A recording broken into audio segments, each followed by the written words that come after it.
Welcome back, everyone, to another edition of the Prove Me Wrong podcast. I'm Pete Lieb, and I have a great show lined up for you again tonight. Anyone who has ever spent some time researching or discussing alien visitation has certainly come across references to the alleged spacecraft crash in Roswell, New Mexico, and probably the incredibly secretive, highly classified Air Force base in Nevada called Area 51. Having been featured now, though, numerous times in TV programs and movies, these places aren't exactly secret anymore. But what happened in Roswell in 1947, or what is currently happening in Area 51, is still shrouded a little bit in mystery. And could there be other locations in the country that are maybe not as well known, but are also involved in the cover-up of alien activity and technology? Places not necessarily hidden, but maybe a little more public, but still right under our noses. My guest tonight is Donald Schmitt, and he's going to talk about this topic with me. Don is a well-known UFO researcher, author, and lecturer. He is the author of dozens of published articles and books, including UFO Crash at Roswell and UFO Secrets Inside Wright-Patterson, Eyewitness Accounts from the Real Area 51, which is something I also wanted to touch on more tonight. Don has spoken hundreds of times in major cities throughout the world. He has been featured frequently on TV and radio and print. His highly acclaimed research and consultation has also been the theme of many documentaries, including UFO Secret, The Roswell Crash, Roswell, The Real Story, and Roswell, The UFO Cover-Up. You can find more about Don's impressive bio on his website, roswellinvestigator.com, and his books are available at amazon.com. Thank you once again, Don, for joining the Prove Me Wrong podcast. My pleasure. Happy to be with you tonight.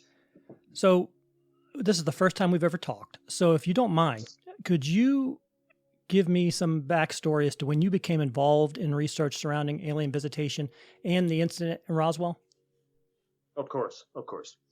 Well, I started out as an investigator, a special investigator for the late Dr. J.L.N. Hynek, who was the true, foremost authority on the subject, coming off of his 20 years of scientific consultation with the Air Force's Project Blue Book. And Hynek would then start the Center for UFO Studies in Chicago. And in the last 8 years of his life, I worked with Dr. Hynek. I became his director of special investigations. I served on his board of directors in Chicago, and I was a skeptic. And the one case I wanted to go after happened to be the Roswell incident of 1947. I was so confident that we would make a single, weekend jaunt down to, the land of enchantment, right, and prove that it was a weather balloon, as the government still maintains after all these years, or something just as prosaic, just as conventional. And since that first trip in February of 1989, so we are now over 30 years of investigation. We've interviewed over 600 witnesses, either directly or indirectly involved with that entire affair. We've done now all these books, 7 of them bestsellers. We did the Roswell movie, which was a Golden Globe nominated Best Made for TV movie in 1994, which was based on our first book. We've had 5 archaeological digs at the actual crash site since 1989. We founded the International UFO Museum in Roswell, and we are still proactively investigating the incident. We are still tracking down potential witnesses, albeit with the World War II generation, we sadly, the attrition rate, we're running out of time.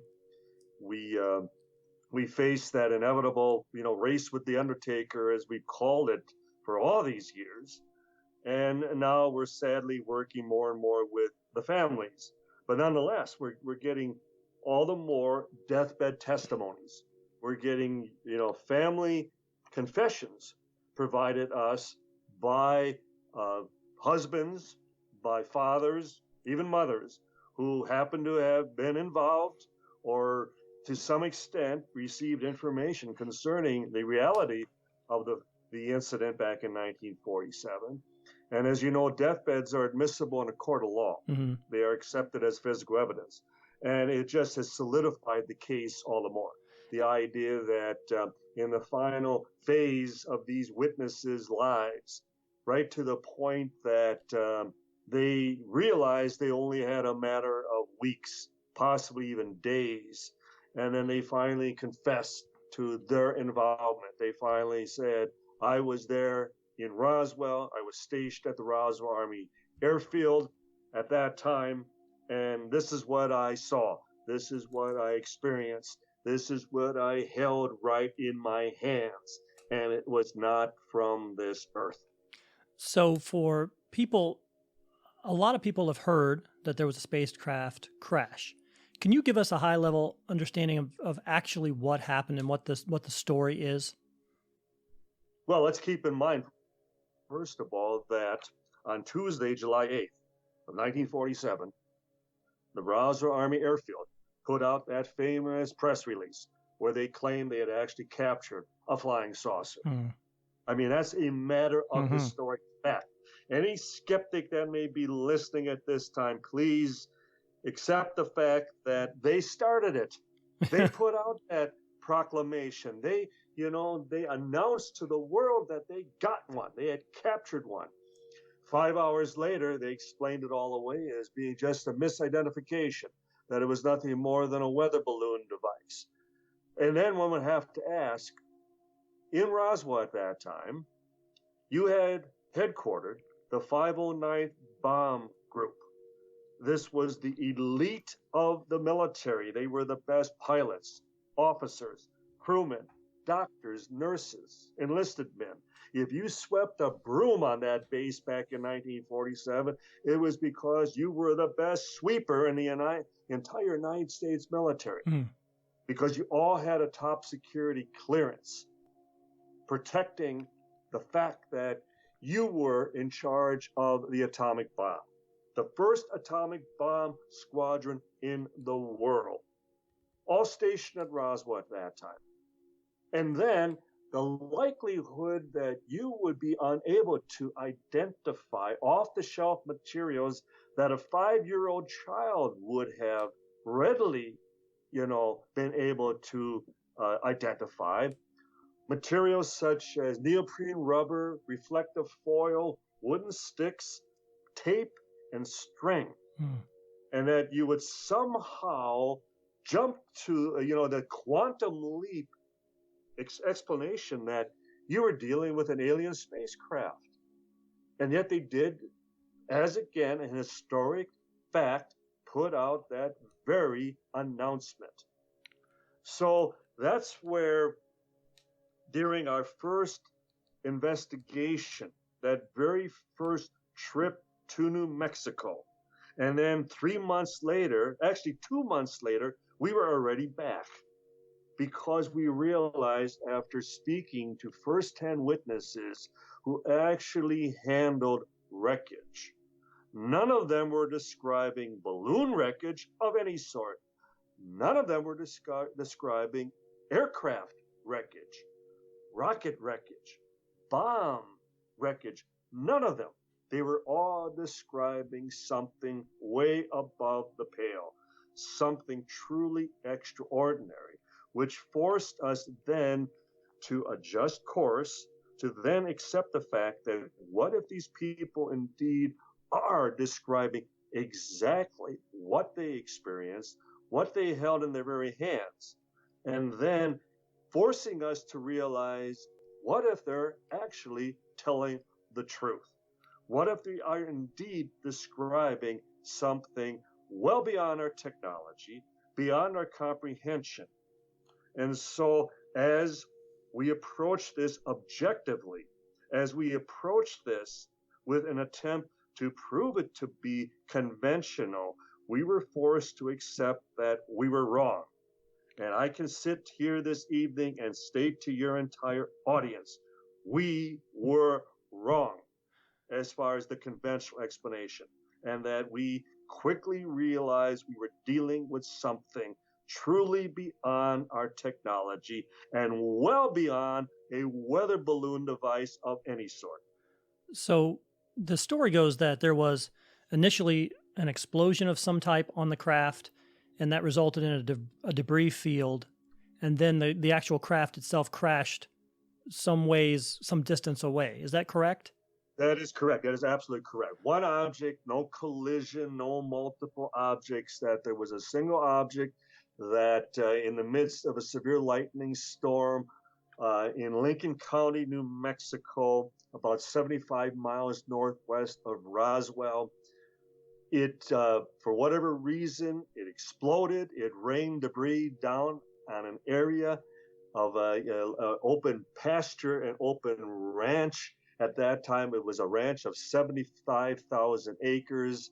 It was the Foster Ranch, the owners at that time, and the remains of the craft then continued on for about another 20, 25 miles before impacting about 35 miles north of Roswell. Getting back to even the debris field, just imagine a debris field that extends for almost 9/10 of a mile. 9/10 of a mile. So in other words, almost a full mile of wreckage.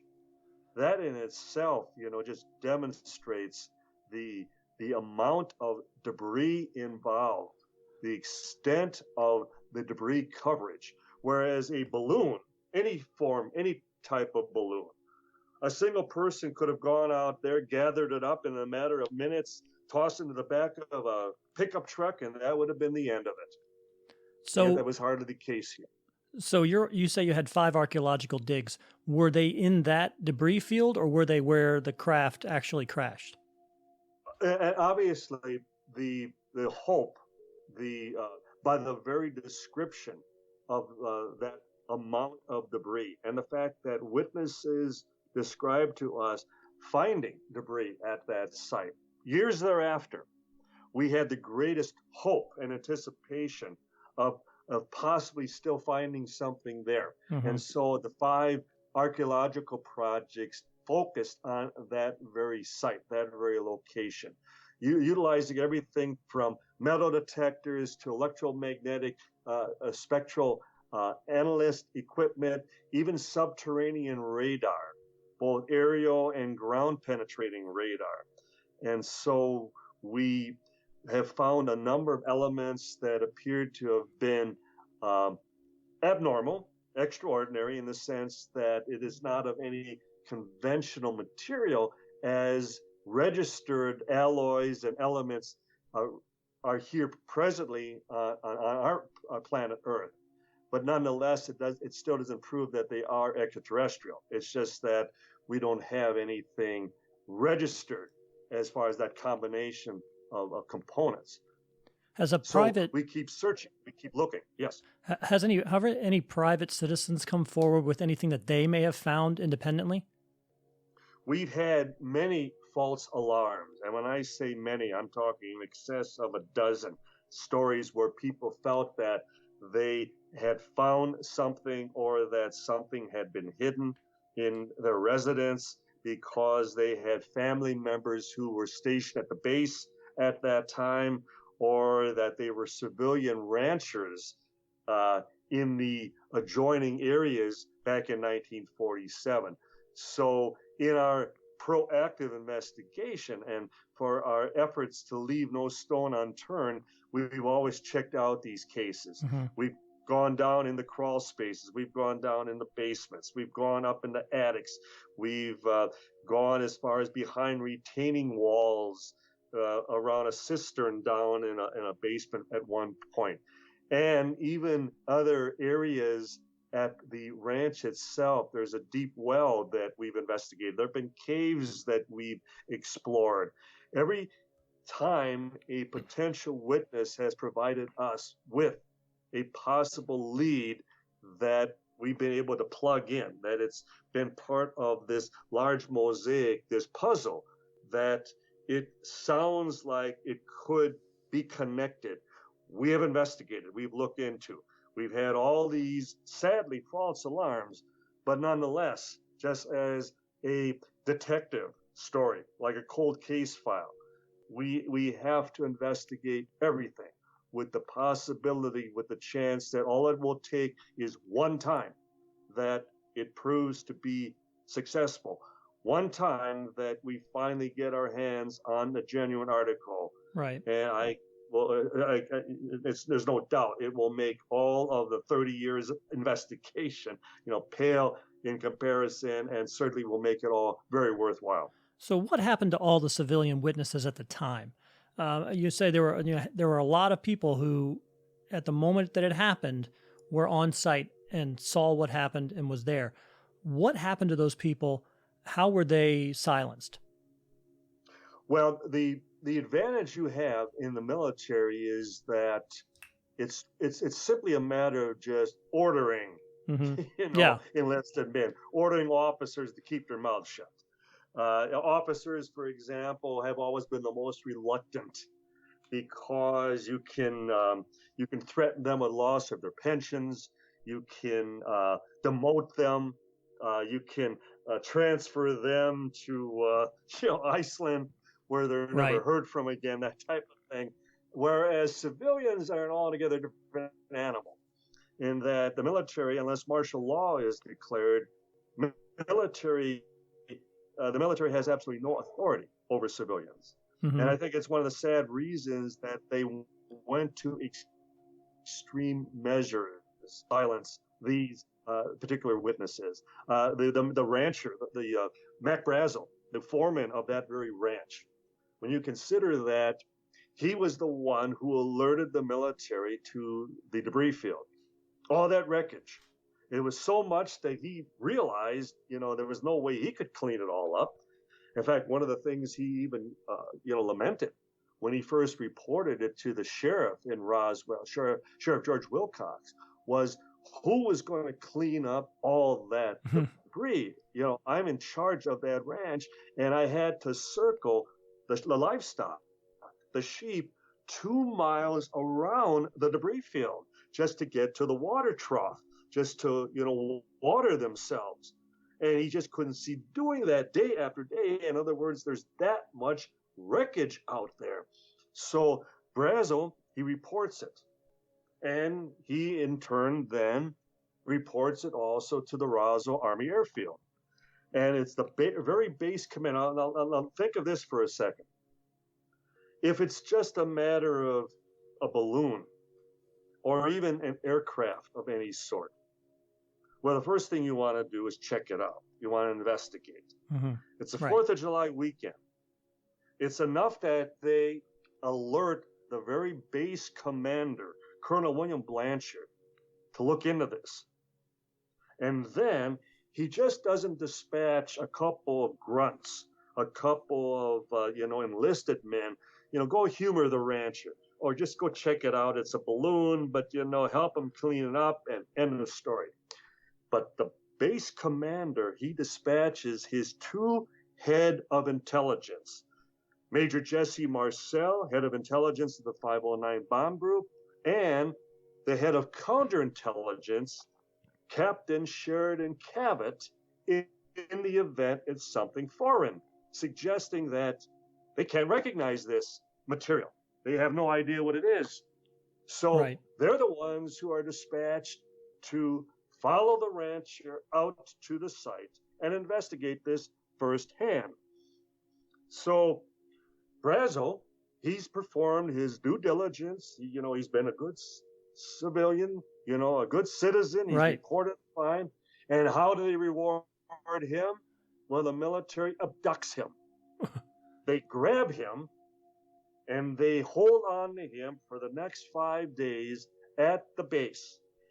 He's not even afforded due process where he can contact his wife, his family. He obviously isn't allowed to call an attorney. He can't call his boss, J.B. Foster, to let him know, well, I guess I'm not going to be at the ranch performing my, my supervision on your ranch for some time because I'm being held here at the base. And they hold on to him for almost the next week. Well, see, that too suggests that this was something much bigger. Mm-hmm. And the fact that if it's just wreckage, why didn't they just take Brazel aside? Well, Mr. Brazel, you have to understand, this is something top secret. It's something we're working on, and that you're going to have to be quiet about it. We're going to ask that you do not talk about this, that you please, it's your patriotic duty not to say a word about this. It should have been just that simple. But why did they grab him? Well, it's because Brazel saw something much more beyond wreckage. He also saw bodies. Yeah, He discovered a number of bodies a couple miles from the debris field. And he had already talked to the press about this. He talked specifically to reporter Frank Joyce at radio station KGFL about the bodies that were found. So it became a threat of national security at that point, and they realized that the best they could do was grab him, shut him down, and as Brazel described, they kept him up all hours of the night. They deprived him of food and water, sleep. They asked him the same questions over and over again, and how they finally broke him. Now the zeitgeist of the time, we have to look back to 1947. What was very keen on the part of the military at that time, if they needed to totally discredit you and shut you down for the rest of your life, they would threaten you with putting you in a mental hospital, in an asylum. And as we learned through the course of our investigation, that's what they did with Mac Brazel. They threatened to put him in an asylum for the rest of his life. It's one thing, we threaten you with your life. We threaten your family. But when you're threatened to be put in a mental hospital for the balance of your existence, that's what finally broke him. That's where he finally, okay, I won't say another word. I will cooperate. I will do whatever you ask. Please just let me go. Mm-hmm. So the bodies got him in. The bodies got him in trouble. Yes, the bodies got him in trouble. Wasn't the wreckage? Was not the wreckage, and that was the situation across the board. It was one thing if you handled just wreckage. One thing if you just saw this unusual material, memory material that, sprang back to its original shape and size right before your eyes. This was, way beyond anything that we had back in 1947. And even by today's technology, it's still something beyond our advances as far as into developing composite and superior materials. But it's those who witnessed bodies, those who saw, because obviously weather balloons aren't piloted. They don't have pilots. They don't have crew. So this raised it to that level of just extreme reaction on the part of the military. And that therein was the cause and effect of why they needed to shut these civilians down more than anyone else. Because if they collectively would have started to talk about non-human entities as part of the crash, this would have gotten beyond their control, and they would have had a very difficult time putting a genie back in the bottle. So there was a survivor, right? That's the way the story goes, that there was actually a survivor. There were, 2 dead bodies and 1 survivor? We have 2 bodies at the secondary body site that Brazel reported, about 2.5 miles from the debris field. Mm-hmm. At the impact site were the remains of the craft. There were 2 additional bodies and a survivor. Oh. A survivor that was also witnessed by both military and, again, also civilian. And there we could plug in the sheriff and a number of deputies, Sheriff George Wilcox.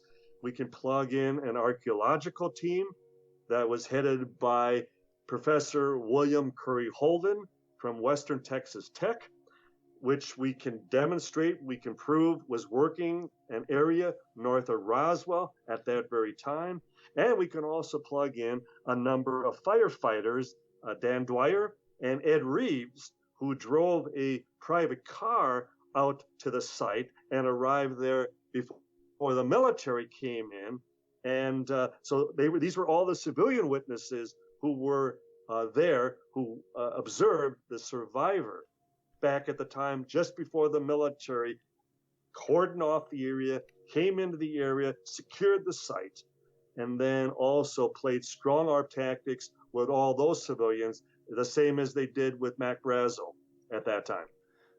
Do you, and again, this may be out of left field, do you believe in any of these autopsy videos? I mean, they all seem pretty sketchy to me. Yeah, okay. Okay, good. No. In fact, we were quick to point out, and just by at least affording the witnesses, the eyewitnesses, an opportunity to look at the stills, look at the photographs from this alleged autopsy, and unanimously, every one of them has said, no, that's not what we saw. That's not what we saw out in the field. That's not what we saw at the impact site. It's not what we saw at the base, not what we saw at the base hospital. And that's where we were able to confidently state on the record that the video was not legitimate, that the body did not resemble anything described by the actual witnesses. And then we got into the details, the decon equipment, the phone, the clock on the wall, that type of thing, where we were able to pick it apart. And so we've always been on the record from day one that the autopsies were not legitimate. So how do we make the connection then between what happened at Roswell with the wreckage and the bodies and Wright-Patterson Air Force Base? Where's the connection? It's an easy connection because, again, it's a matter of historic fact. All of the news accounts and all of the interviews leading all the way to the Pentagon at that time, it was the way they shifted attention away from Roswell, in that everything was shipped off the base as soon as they had someplace to take it.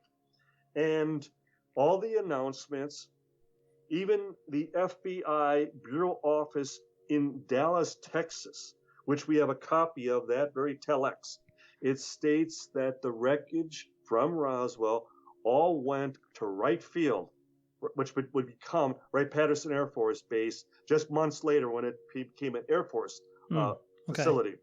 And so, it's not any speculation on our part. It's not even a case of eyewitnesses telling us, well, it's our information. The materials, including the remains, went to Dayton, Ohio, Wright Field. No, it was a matter of the press accounts that we've been able to secure, all the way to eyewitness testimony, statements that were provided by high-ranking officers, even at the Pentagon, stating that the wreckage and the remains went to Wright Field. And then we have personnel who happened to be at Wright Field on the receiving end, such as General Arthur Exon, who would become a base commander at Wright Field, Wright-Patterson, in 1964. Colonel Robert Friend, who was the second last director of Project Blue Book, who happened to be at Wright Field at that very time. So we have the officers who were involved in transporting the wreckage. We have personnel who were at the Foreign Technology Division at Wright Field who were involved in the testing of the materials. So there's a chain of command. There's a chain of transference of the physical evidence. And so that's why the secrets of Wright-Patterson, the real Area 51, everyone assumes that Area 51 was initially involved with Roswell or the recovered remains of the crash of a flying saucer at that time. But historically, Area 51 did not even come into existence until 8 years after Roswell.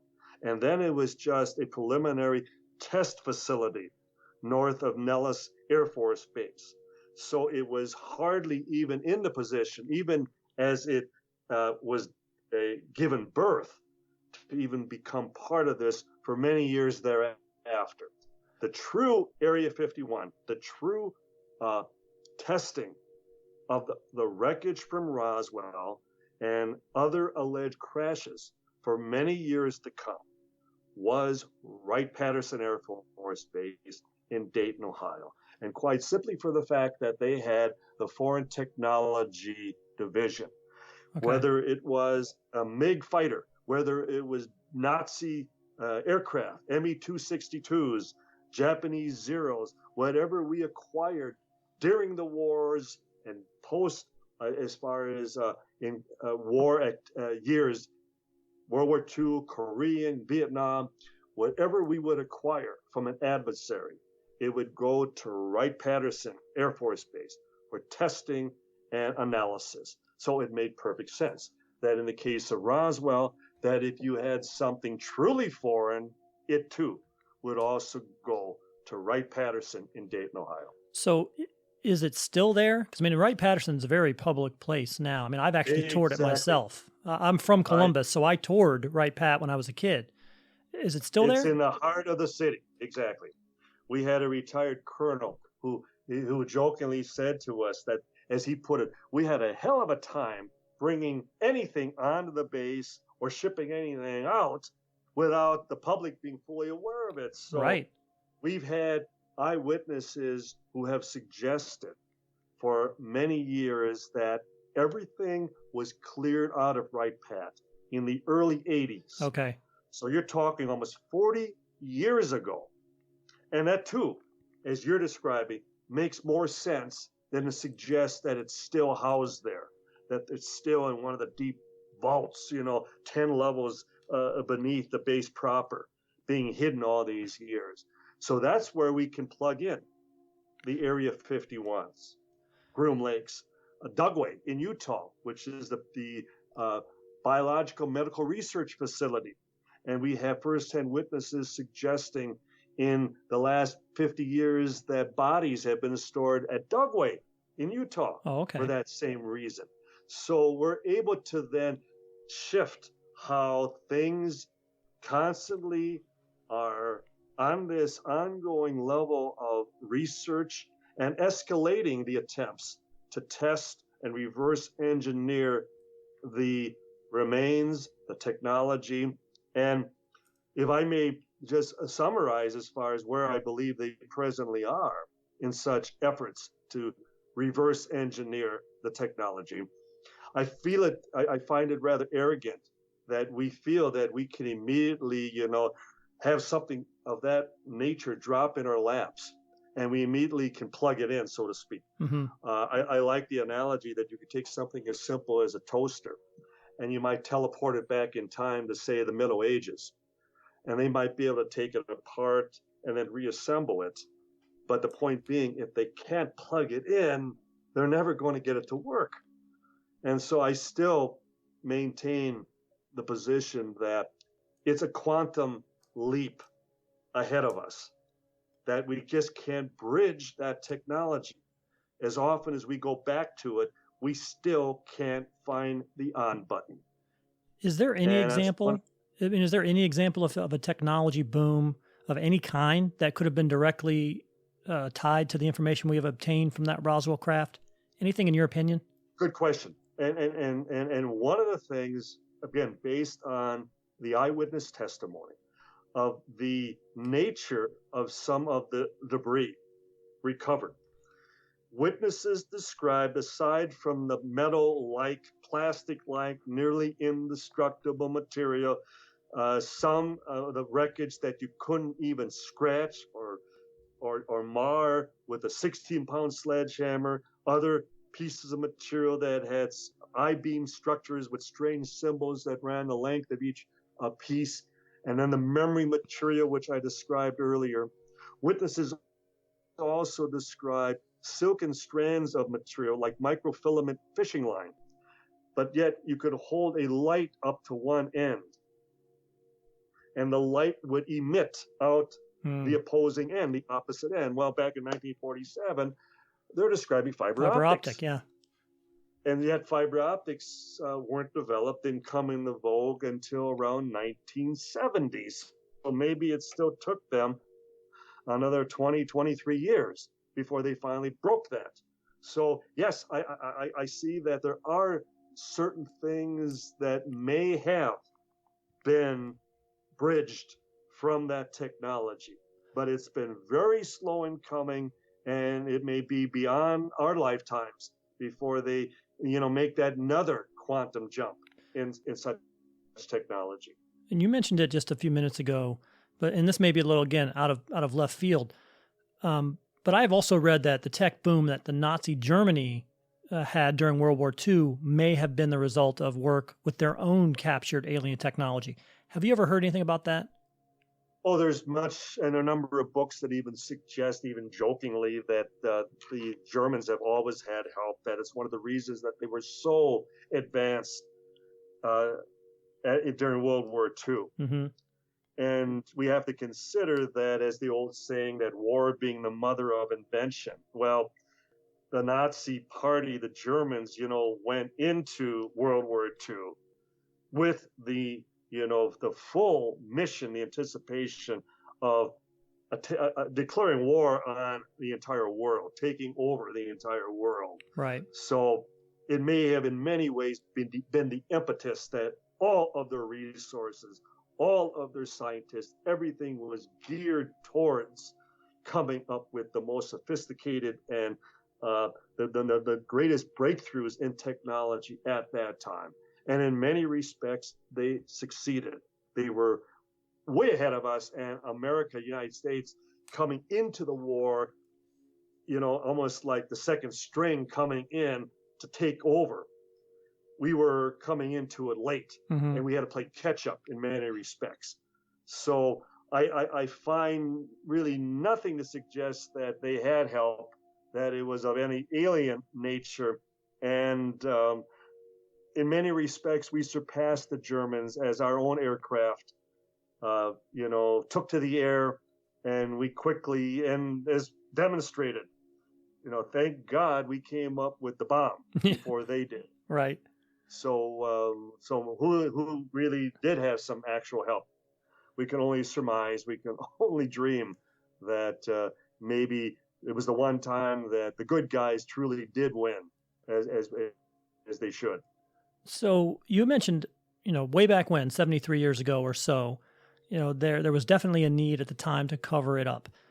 But why still to cover up now? And I ask that because, the amount of credible video footage that we have now online from military pilots of UFOs in the sky, it seems like the horse is kind of out of the barn at this point, and the public is much more accepting of alien craft, alien visitation. Why are we still holding on to the cover-up? But because the horse, even though it's out of the barn, is still able to always return back to the stable, and we only have photographs or even hoof prints of that horse. Mm-hmm. We need the horse, and as a result, I'm still of the position that it remains a cover-up of ignorance, and we were talking about that shortly, a short time ago, in that even though we have the technology in hand, it doesn't mean that we're able to master that technology, reverse engineer that technology, take it to the private corporations and have them mass produce it and make it into we all have a flying saucer in our garage in the next 5 years, next 5, right. 10 years. So in other words, it remains a cover-up of ignorance. We still can't figure it out, and as a result, they have nothing to disclose. We have nothing to announce. Just imagine the president of the United States, no matter what president, through all these years going before the American people. And ladies and gentlemen, I'm here this evening to tell you that we have evidence to demonstrate that we are not alone. We are being visited by an intelligence off the planet. And that they are clearly superior to us. They are able to traverse great distances of space in observing and arriving here on a day-to-day basis, and they are able to fly through our airspace with total impunity. We don't know where they're from, who they are, and what their intentions are. But vote for me come next election. Right. Who's going to make that announcement Do until you, we have answers? and we don't have answers. Well, no doubt. In your opinion, do you feel like these things are interplanetary travelers, or do you feel like they're interdimensional travels? It would make them just as much extraterrestrial. Right. Even if we're talking about time travel. We're still, I always say we're dealing with an intelligence. We're dealing with something advanced to the extent that whether it's time travel, interdimensional, even extraterrestrial, it nonetheless is still able to present itself physically. It interacts with our actual, our environment. It interacts with eyewitnesses. We're able to track them on radar. And nonetheless, their technology is so superior, so advanced that they are able to even defy the laws of physics. And as the late Arthur C. Clarke would suggest, that to us it would even appear to be like magic, that now you see it, now you don't. And I think it's for that reason that we may never have any answers, or at least in our lifetimes. Do we still have all of that? I mean, is the government still hoarding that somewhere? Or to your suggestion, do you think that maybe that have given that to private corporations? Well, it's a wonderful Falcon question, Heavy, things like that. You're right on this. It's a great question because I'm seldom asked that. Because if I were to be asked, do you believe, that the government or even the Pentagon is sitting on this right now? I would say no. It's one of the reasons that in dealing with the military for all these decades, all these years, there's this growing faction, even at the Pentagon, that they want answers, but they don't have access. The government, I find that very few politicians, even when they actually look into it, they don't get briefed on this subject on a regular basis, and they too are totally in the dark as the layperson. So because we contract out everything to the corporate sector, I mean, after all, the government doesn't manufacture a single plane, tank, boat, ship. Through our entire arsenal, it's all contracted out to the private sector, and they were forced to do the same thing with, so-called alien technology. And it backfired because as long as they retain control of the technology, they've been able to hoard it. They've been able to sit on it. And as a result, the private corporations, are in control of that technology as much as they have been unable to reverse engineer it. They still are sitting on it under the proviso that, well, someday, give us a little more time, another year, we're getting closer, just allow us, carte blanche to, retain, control of the data, of the materials, and someday we'll be able to report back to you that we've broken through. We finally have it. And all the rest of us can do, including the governments of the world, including the militaries of the world, is sit back and just wait. I mean, I guess my thought was the best and the brightest are almost never in the government. The best and the brightest are almost always in private industry. Precisely. But they're all funded. True. Yeah, the government pays the best and the brightest. Right. Precisely. So, okay, here's my last question for you, if that's okay. And so what would be the holy grail for you? What would be the thing that would happen that would make Don Schmitt put down his shield and say, okay, I've done it. I no longer need to continue this research. What is the final outcome or the goal that would bring this all to closure for you? Well, it's what we still refer to as our holy grail, and that would be a piece of the memory material. This nearly indestructible, paper-thin, metal-like material that you couldn't cut, you couldn't burn, even a bullet can't penetrate it. But I can crumble it, I can crease it, I can wad it up into a ball, and then when I place it down, it unravels, it smooths right out to its original shape and size without any sign, any demonstration of damage. And so that would be something we could call a press conference right at the very site, and I could do it right in front of the cameras, in front of every eye to behold that this was clearly something beyond a technology that we have here on planet Earth. And I could walk away from it and mission accomplished quite clearly. Yeah. But as I always remind anyone, if we're wrong about all this, for everything that the eyewitnesses have told us, everything that we've been able to demonstrate and provide as far as the world is concerned, as to the reality of the UFO phenomenon that one crashed in July of 1947. Mm-hmm. If we're wrong, it doesn't change anything. It doesn't change anything. But if we are right, it changes everything. I absolutely agree. That's why I never understood why there's this cover up. I always thought if you brought that out and did what you're saying right there, then those best and brightest from around the world could put their minds together on that. And then, that gives us a better chance of getting out. But again, that's provided they collectively can bridge the technology. Right, exactly. For sure. That's what I'm convinced still remains the main obstacle. And I have no doubt that they return back to it with the hope that, they're able to crack the code, albeit every so slightly each time they return to it. But maybe. But in the meantime, we need to remain proactive.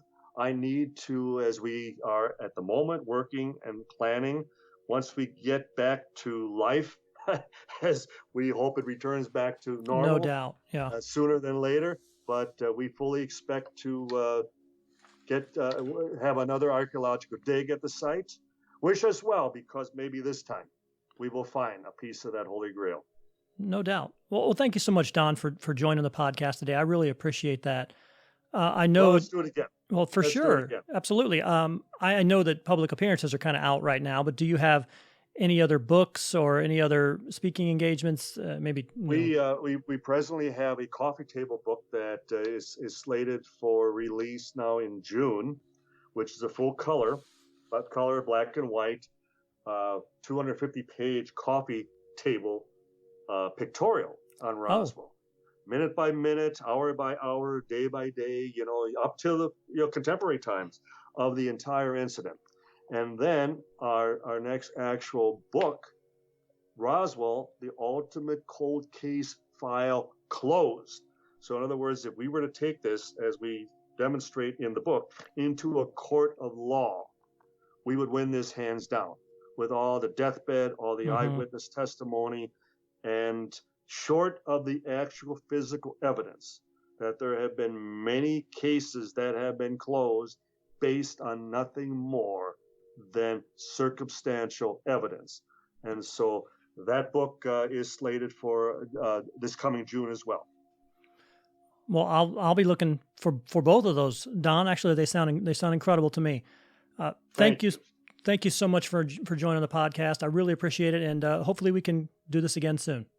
Please stay in touch, and our best to everyone listening tonight, and our thoughts and prayers to everyone personally involved. And we're in a war right now, but we're going to win. Absolutely. Thanks. Have a good evening. Thank you. You too. Thank you.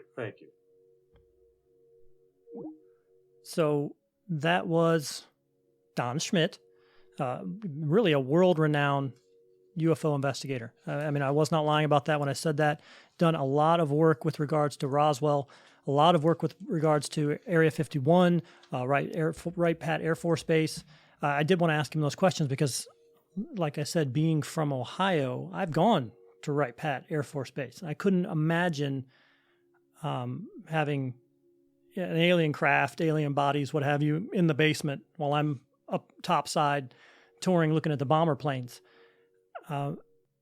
So that to me is very interesting that there were 4 dead bodies, 1 living body found. He's done several archaeological digs, hasn't been able to find anything. That doesn't surprise me with the amount of manpower that the military would have had out there on hands and knees cleaning the ground. I was in the Marine Corps. I know how we looked for things and how we did things like that. It was really just a canvassing operation. So it doesn't necessarily surprise me that there would be something there, especially 73 years later. You've gotten to the point where I can't imagine the number of people who have gone across that strip of land and have looked for debris and who may have picked something up that might have been that Holy Grail he's thinking of and didn't even, give it a second thought. Who knows where it is? It may be in somebody's attic somewhere. I do think that there probably has been, if it's true, and they did have that information and do have that technology. Think of the amount of technological advancements we've had in the last 60, 70 years. I would contend that we've had more technological advancements in the last 70 years than we had in the previous 700 years. So maybe we just had gotten to that tipping point and kind of fell over the side, and all of these technological advancements started happening. Or maybe there was a kickstart there. Maybe there was a boost. I know he kind of said he wasn't sure about Germany. That has been a pretty strong theory over the last couple of years, that a lot of that German technology that we saw in World War II, which was so out there and so much different than anything else that we've seen, had some alien tech assistance. I don't know. I mean, it is something that's still kind of up in the air. What are your thoughts on that? I mean, do you have any thoughts about Roswell? Do you think that was really an aircraft or a spaceship of some kind that was struck by lightning, that had an explosion, that it ultimately ended up crashing and was collected by the U.S. government? Or do you feel that it was a weather balloon? The history is littered with these type of experiences where people have seen things in the sky. They're not sure what it is. I don't even think most of the actual listening public has any understanding at all of what the military can do, what military technology is currently. We would see something flying in the air that we're not told exists. And, to us, it's a UFO. Imagine the first time somebody saw a stealth bomber fly by. That looks like a UFO to me all day long. So it's not out of the realm of possibility that it might just be, test planes, test technology, things that they're trying out, things that are not yet in production, things that we don't know about, because there is also a reason to keep things secret, right? You don't want your enemies to know the technology that you have. So they wouldn't be necessarily telling everybody, hey, we just built this stealth bomber. Come on over and take a look at it. No, they want to keep that technology to themselves. But it could have also been something that we kickstarted based on something we found that wasn't of this world. I mean, it's a fascinating idea to me. What are your thoughts? If you have any comments or questions, you can contact us on the Prove Me Wrong email account, provemewrongcast@gmail.com. You can also leave a message for us on our Facebook page or on Instagram. Just Prove Me Wrong is the name of both pages. If you're just looking to listen to the podcast, we're available on SoundCloud, Tunein Radio, Stitcher, Spotify, iTunes, really any platform that you find podcasts, you can find the Prove Me Wrong podcast. Like and subscribe to the Prove Me Wrong podcast and you'll be the first one to get the new episode when it releases every week. We're also on YouTube, as you can see right here with this scroll. Like and subscribe to the Prove Me Wrong page on YouTube, and you'll also be notified when a new content comes out, a new episode comes out. We release them weekly, and you'll be the first one to see it. Our sponsors today, Javaremix, is the perfect blend of 100% organic Arabica coffee. It's infused with nano-emulsified CBD. You can start your day off on the right foot with a great tasting cup of coffee with all the demonstrated benefits of CBD. Javaremix offers traditional ground coffee as well as single-serve K-cups in both regular and decaf if you don't like coffee. We also offer teas and beauty products like bath bombs and body scrubs, again, if you don't like coffee. As an added benefit for our Prove Me Wrong listeners, you go online right now, javaremix.com, and enter the promo code Prove Me Wrong. You'll get an additional 20% off of your entire shopping experience. And Javaremix also offers free shipping on all orders over $40. So there's no reason not to give it a shot.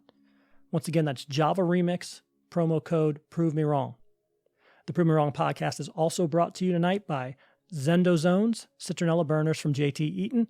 They are shaped like little bug-repellent tiki gods. So let Surf and Stan, Hawaiian Howie, and Luau Lily bring the islands to your backyard with ZendoZones citronella burners. ZendoZones uses natural 3% citronella candles and incense cones, and they're perfect for patios, decks, backyards, campsites, poolsides, and many, many more. You can enjoy the outdoors again. They are available on Amazon.com and at certain Ace Hardware stores, so collect them all today. So once again, my guest today was Don Schmitt.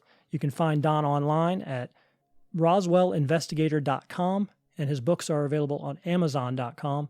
Once again, for the Prove Me Wrong podcast, I'm Pete Lieb. We'll see you again soon.